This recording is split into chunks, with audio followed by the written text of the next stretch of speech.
Ya Rasulullah salamun alaik Ya Rafi'a syan Ya Rafi'a syan Ya Rafi'a syani wa daraji. Bismillahirrahmanirrahim. Alhamdulillahi rabbil alamin. Allahumma salli wa sallim ala sayyidina wa maulana Muhammadin wa ala alihi wa sahbihi ajmain. Subhanaka la ilma lana illa ma 'allamtana innaka antal alimul hakim wa la hawla wa la quwwata illa billahil aliyyil azim. Rabbi syrah li sadri wa yassir li amri wahlul 'uqdatam min lisani yafqahu qawli. Qala al-muallif rahimahullahu ta'ala wa daman nab'a bi jami' ulumihi fid dharain amin. Jamaah sekalian yang dirahmati oleh Allah Subhanahu wa taala, dengan izin Allah Subhanahu wa taala kembali kita melanjutkan daripada amaliyah rutin kita, yaitu pembacaan Ratibul Atas, yang kemudian dilanjutkan dengan niat kita seberataan sama-sama, yaitu thalabul ilmi, supaya diantara salah satu daripada mengamalkan perintah Rasulullah SAW, anjuran daripada menuntut ilmu adalah mulai dari buayan sampai ke liang lahat.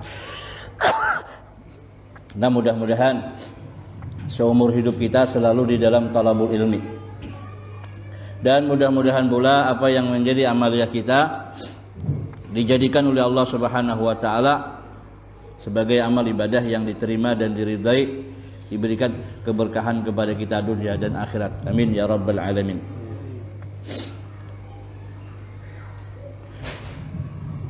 Jamaah sekalian yang dirahmati oleh Allah Subhanahu wa taala. Alhamdulillah. Kajian kita di halaman 220, yaitu di mana ada salah seorang anak dengan bapaknya bermasalah dalam hal warisan, pemberian. Lalu di situ dibutuhkan kesaksian. Ali Nu'man bin Bashir radhiyallahu taala anhuma qala nahalani abi nahlan faqalat ummi Umrata bintu Rawahah la arda hatta tashhada alaihi Rasulullah sallallahu alaihi wasallam faja'ahu liyashhadahu ala sadaqati faqala akullu waladika nahalta mislahu qala la faqala ittaqullaha wa'dilu fi auladikum wa qala inni la ashhadu ala jawrin qala faraja abi faradda tilka sadaqata muttafaqun alaih. Artinya, telah memberi pemberian kepadaku oleh bapakku. Si bapak memberi pemberian kepada anaknya. Maka berkata ibuku, ibunya bernama Umrah binti Rawahah. Ujar mamanya, aku tiada rida sehingga menyaksikan atasnya oleh Rasulullah sallallahu alaihi wasallam. Maka datanglah Rasulullah sallallahu alaihi wasallam untuk menyaksikan atas sedekahku. Kemudian Nabi bertanya kepada bapakku, apakah semua anak-anakmu engkau beri pemberian seperti ini? Maka jawab bapakku, tidak ya Rasulullah. Maka sabda Nabi SAW, takutlah kamu kepada Allah dan berbuat adil olehmu kepada anak-anakmu. Dan Rasulullah SAW bersabda, sungguh aku tiada mau menjadi saksi atas kezaliman. Maka pulanglah bapakku dan mengambil kembali sedekahnya. Kajian kita adalah, yaitu judul daripada cabang iman, berbuat adil. seorang ayah memberi pemberian kepada anaknya. Jadi ujar nang bini, aku kada bisa. Pemberian itu harus disaksikan oleh Rasulullah. Dipanggil Rasulullah. Begitu dipanggil, ditanya oleh Rasulullah, apakah semua anak-anakmu diberi pemberian seperti ini? Ujar si bapak, kada. Nah kalau begitu kata Rasulullah, aku tidak mau memberikan kesaksian sementara kamu tidak berbuat adil. Jadi dari permasalahan ini menjadi hukum buat kita. Ketika kita memberikan sesuatu kepada anak-anak kita, maka menurut hukum undang-undang negara kita, ya paling tidak harus ada saksi, akta notaris juga di hadapan notaris. Siapa yang dipercaya oleh negara? Nah, panggil ke situ hadapakan.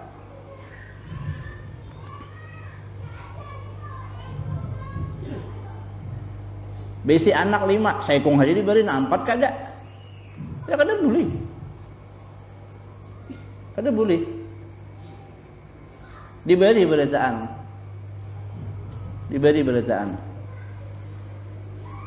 Nah, kebetulan Rasulullah tadi disuruh menjadi saksi atas pemberian itu. Cuman Rasulullah kan bertanya lagi, ini anakmu beritaan diberi kada? Kada. Kada usah Rasulullah. Aku kada mau menjadi saksi atas kezalimanmu. Di mana zalimnya? Zalimnya besi anak banyak tapi hanya cuma 1 yang diberi, yang lain kada. Nah, kan di situ pokok pembahasan kita adalah berbuat adil. Itu bagian daripada cabang iman. Ini kita beritaan cari aman supaya jangan banyak ditanya di hadapan Allah Ta'ala kena tentang masalah kekayaan. Orang alim bahari gitu. Begitu kira-kira sudah 60-70, sadang dipanggil anak deh. Panggil beritaan anak. Dihitung aset berapa. Begitu sudah dihitung, diperkirakan barian ini betul-betul diharap supaya anak ini menerima semua. Begitu sudah matang hitungannya, panggil beritaan anak. Sengaja kalian bapak kumpulkan. Sebagai anak yang baik tentunya tidak akan protes kepada orang tua. Kan bagus-bagus mau nyusul pandir tak? Apa maksudnya? Nah ini malam ini sengaja kalian dikumpulkan. Tujuan bapak adalah untuk memberikan hibah, bukan warisan. Nah ini anak pertama Ikam dapat di sini. Yang pun Ikam nah. Anak kedua ini, anak ketiga ini dapat. Ingat semua tidak boleh protes. Ini bukan warisan, tapi pemberian, hibah namanya. Terus rumah ini Bang, rumah ini nanti jatuhnya ke anak ini. Tetapi selama aku masih hidup, aku numpang di sini. Begitu aku meninggal, jadi milik dia. Dan aku harap beritaan akur damai. Siap pada? Siap. Buat akan lagi surat. Begitu meninggal, tadi ada warisan. Pan kita itu bila meninggal, abah kita atau mama kita akan meninggal. Itu kan di dalam kitab Mukhtasar Tazkirah Al-Qurtubi, setiap malam Kamis menjelang Jumat itu kan orang kubur kan beelang-elangan tuh. Itu bila kamu datang, apa abah kau sudah kamu bagi warisan belum? Dipertanyakan. Jadi saya teringat dengan salah satu perguruan kita. Jam 5 Abah Sin meninggal. Jam 6 selesai warisan dibagi. Itulah Abuya Guru Sukri Matapura. Jadi kalau ada. Nah, lalu itu sangat berisiko bagi kita untuk melaksanakan. Kenapa? Karena orang awam pandangannya aja. Belum dikubur kuitan sudah bagi warisan. Bukannya itu yang dimaksud. tapi menyelamatkan abah ini supaya jangan begini di dalam kubur. Nang repot tuh kena pas abahnya meninggal, masih muda pula, nang bini pula ki, anak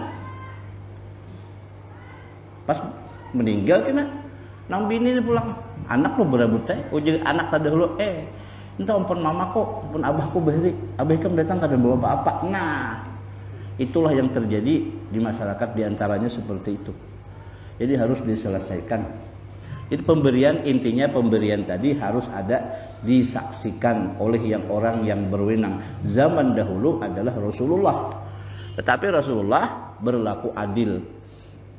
Artinya teliti dulu, ditanya. Jika Rasulullah kalau bertanya itu aman nang saya kamu tadi. Ujar Rasulullah, apakah semua anakmu diberi pemberian seperti ini? Kada ya. Nah ujar Rasulullah, jangan. Lalu diambil kembali sedekah pemberian itu. Dan diriwayatkan ketika ada seorang wanita Quraisy yang mencuri, maka menjadi perkara besar atas orang Quraisy tentang wanita itu. Maka berkata mereka, siapa yang sanggup berbicara kepada Rasulullah dan sallallahu alaihi wasallam tentang wanita ini? Maka berkata yang lain, ya ada yang berani berkata kepada Rasulullah sallallahu alaihi wasallam kecuali Usamah bin Zaid. Ini kan orang Quraisy, ini kan suku yang paling mulia, suku yang paling berwibawa dan terhormat. Lalu ada di antara kalangan mereka itu perempuannya mencuri, hendak melaporkan ke Rasulullah ini kedenawaninya. Kalau bermasalah. Jadi setelah dimusyawarahkan, yuk siapa kira-kira yang berani lapor kepada Rasulullah kalau perempuan itu bangsa apa suku Quraisy itu mencuri. Jadi ujar ada salah seorang di antara mereka itu, tidak ada yang berani membicarakan ini, melaporkan ini kecuali hanya Usamah bin Zaid. Siapa dia? Kekasihnya Rasulullah sallallahu alaihi wasallam. Maka berkata Usamah bin Zaid kepada Rasulullah sallallahu alaihi wasallam tentang wanita yang mencuri itu, untuk meminta syafaat, meminta bantuan pertolongan supaya jangan sampai dijatuhkan sanksi hukum. Ini kan kisahnya tadi, perempuan dari suku Quraisy mencuri, ketahuan, sesama suku Quraisy ini membela ke perempuan itu. Kalau bisa jangan sampai orang kita ini kena hukum. Ayo kayak apa caranya? Yuk siapa yang berani bicara lawan Rasulullah, supaya Rasulullah ini mau memberikan perlindungan. Jadi maksud siapa? Masyarakat tadi, yang suku Quraisy tadi, bagaimana cara orang kita ini jangan sampai kena sanksi hukum. Tolong kita bicara ke Rasulullah. Tapi tidak ada yang berani menyampaikan hal itu kecuali hanya Usamah bin Zaid. Maju Usamah bin Zaid.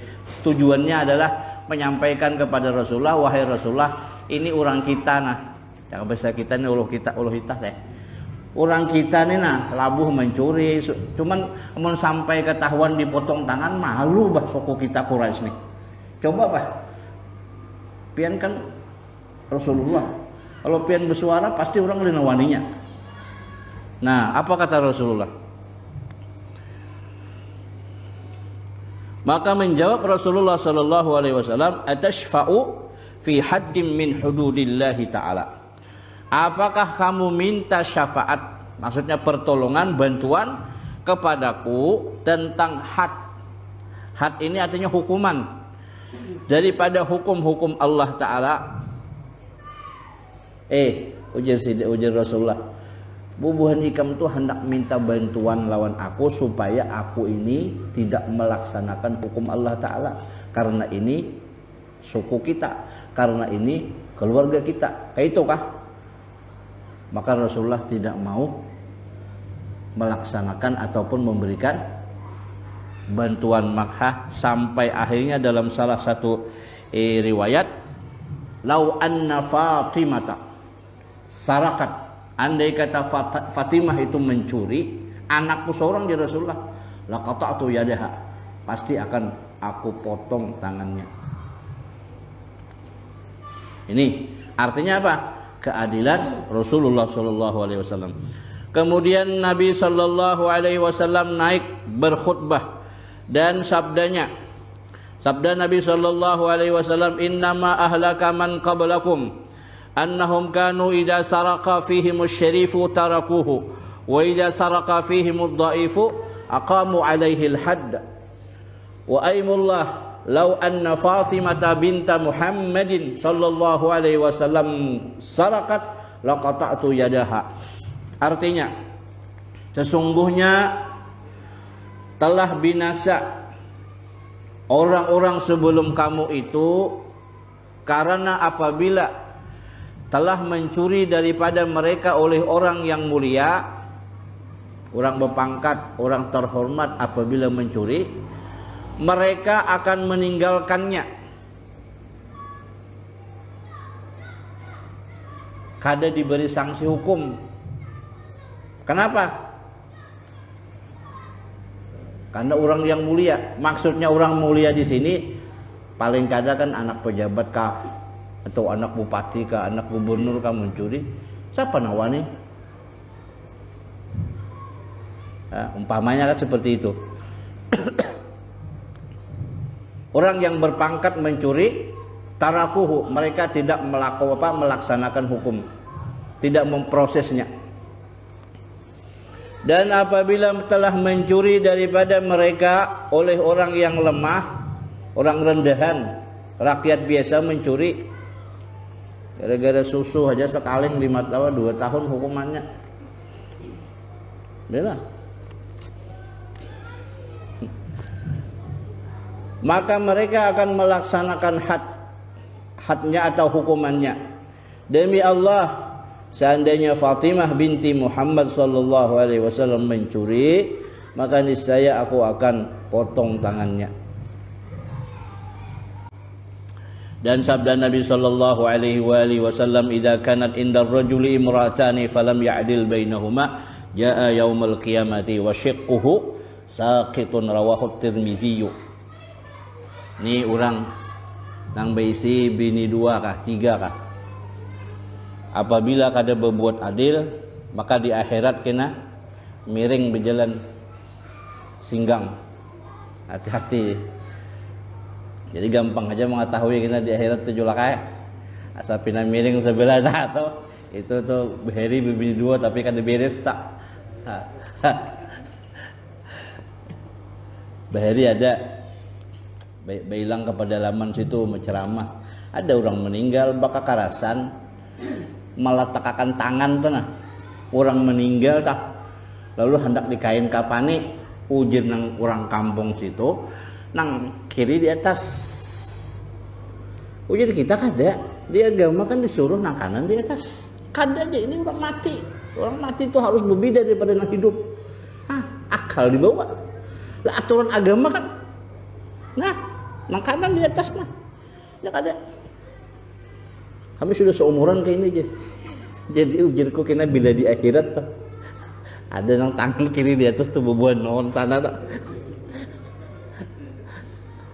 Jangan membawa akal, jangan membawa adat.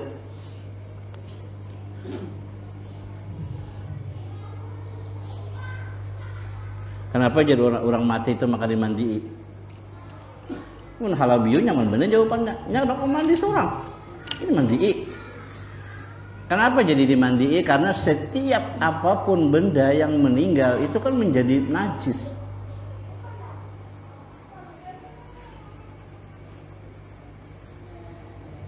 Ya. Lalu dimandii itu supaya sah disembahyangkan. Kecuali Nabi yang memberikan prioritas tidak dimandikan. Contohnya ujar Nabi, orang mati syahid itu udah perlu dimandikan. Disembahyangkan kada, langsung kubur. Kenapa? Karena luar biasa sudah. Nah, hadis tadi berbunyi, hadis ini diriwayatkan oleh Tirmizi. Apabila ada di sisi seseorang laki-laki itu 2 orang istri, kemudian ia tidak adil antara keduanya, maka datang ia pada hari kiamat sedangkan lengannya terjatuh. Syaqqah itu kan ada yang mengatakan pinggang miring jalan. Dihikayatkan bahwa Raja Kisra adalah sepaling adil para raja.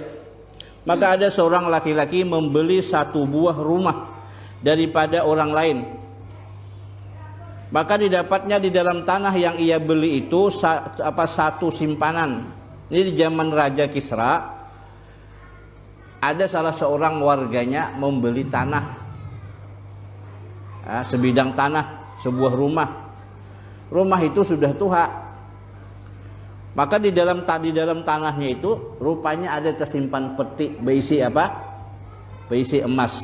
Maka ia datang kepada penjual rumah itu dan mengkabarkan bahwa di dalam tanah yang ia beli itu ada simpanannya. Menukar rumah lawan tanahnya. Begitu hendak dibangun, direhab, digali pondasi, ternyata di dalam tanah itu ada peti besi. Dibuka isinya emas. Nah, kira-kira mun kita ini dapat gitu seberenai bener lagi dua kali. Jangan berkabar-kabar. Ini pun kita kan menukar apapun yang ada di dalam tanah itu pun kita sudah. Nah itulah. Kalau itu tuh masih mending. Lagi ini menukar tanah, di tanah tuh masih ada jengkolnya. Bebuah jengkol ribut namanya. Kami menjual tanahnya aja jadi jengkolnya kan ada. Banyak banget tuh ada musimnya pindah bejurutnya ke bungur situ. Apa aja kok? Boleh ambil buah jengkol. Maka dijual. Kami jual tanahnya mah Pak Ustadz. Jengkolnya ada. Karena pun aku angkut ikut jengkol kan turun pohon-pohonnya, mau apa lagi? Di Kalimantan Barat kayak itu juga ada kasus lahan sawit, kaminya berjual tanah mah ada sawitnya kada. Ngalih bener diurus nih itu tuh kekerasan. Nah, tadi simpanan itu lalu didatanginya yang menjual tadi. Ujian yang menjual apa? Aku telah jual itu rumah dan aku tiada mengetahui bahwa di dalam tanahnya ada simpanan. Maka simpanan itu hak orang yang membeli. Ujar yang menjual, aku udah tahu urusan. Tanah itu sudah kujual, bangunannya kujual, berarti siapa yang menukari itu punya kamu. Maka berkata ya orang yang membeli, simpanan itu adalah hak engkau. Ujar yang membeli, itu simpananmu pasti simpanan ikam. Karena itu tiada termasuk barang yang aku beli daripada kamu. Maka datanglah mereka kepada Raja Kisra untuk mencari hukum yang sebenarnya. Jadi akhirnya kan dibawa permasalahan kasus hukum itu, masalah simpanan berharga itu dibawa kepada raja. Tapi rajanya ini adil. Dan mereka menyebutkan perkara mereka di hadapan raja, maka Raja Kisra pun tunduk dan berkata, adakah kalian mempunyai anak? Maka mereka berkata, orang yang menjual, aku ada anak laki-laki yang sudah balik. Dan berkata orang yang membeli, aku ada anak wanita yang sudah balik. Maka berkata Raja Kisra kepada mereka, aku perintahkan kalian untuk mengawinkan anak-anak kalian supaya adalah silaturahim dan qarabah di antara kalian, maka berikanlah simpanan itu kepada mereka berdua untuk kemaslahatan mereka. Adil sama-sama dapat bagian. Yakanya rajanya pintar, sini aja dulu hartanya tak. Ya nang kaya di dalam buku Anda bahari belajar kitab Qiraatul Rasyidah. Monyet ini jadi raja. Berisi timbangan, asal berat sebelah diambilnya, dikipang sedikit tet, berat sebelah sini, ambilnya sebelah sini, akhirnya habis pun orang. Yalah. Nah itu hati-hati benar kita. Jadi mun kira-kira teh ada bermasalah dalam hal segala warisan, lebih baik berdamai, lebih baik berdamai berkeluarga. Mun sampai, jadi, nah tadi artinya berlaku adil si raja itu memberikan simpanan bukan kepada ayahnya yang membeli tanah ataupun yang menjual, tetapi diberikan kepada anak mereka. Wallahu alam. Al-Fatihah. Iya kan Abu Yawna Suratul Mustaqim. Radalladzina an'amta 'alaihim ghairil maghdubi 'alaihim. Amin. يا ربنا اعترفنا بأننا اقترفنا على أننا أشرفنا على لظى أشرفنا فتب علينا توبة تغسل كل حوبة واستر لنا العورات وآمن الروآت واغفر لوالدينا ربي ومولودينا والأهل والإخوان وسائر الخلان وكل ذي محبة أو جيرة أو صحبة والمسلمين أجمع آمين ربي أسمع فضلا وجودا منا لا باكتساب منا بالمصطفى الرسول نحظى بكل سول صلى وسلم ربي عليه أدى الحب وآله وصحبه عدد طيش الصحب والحمد لله في البدء والتناهي والحمد لله في البدء والتناهي بفضل سبحان ربك رب العزة عما يصفون وسلام على المرسلين والحمد لله رب العالمين.